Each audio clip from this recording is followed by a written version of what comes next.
Marketingdan tashqari Bill Gates Microsoft uchun bitta ish qilgan, ularni bozorda prям nomer 1 qilib yuborgan. Kim biladi nimaligini. Lekin bu qilgan ishini hech qaysi tadbirkor na hozir, na oldin qila olgan.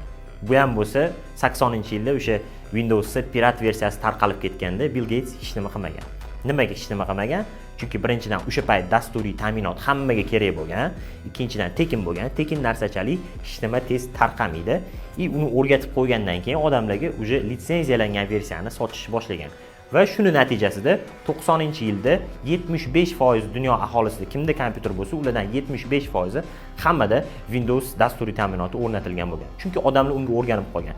Sekin-sekin 90-yillardan keyin gostrukturalar, katta kompaniyalar hamma Windows'ni litsenziyalangan versiyasini olishni boshlashgan. Nimaga? Chunki unda fishkalar ko'proq.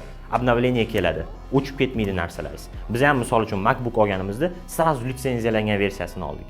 Nimaga? Chunki biz уже premialniy produktga o'tdik. Biz уже xohlaymiz, чтобы odamlar bizani jiddiyroq qabul qilsin. To'g'ri aytasiz. Hech nima qilmaslik ham bu o'zi bir strategiya.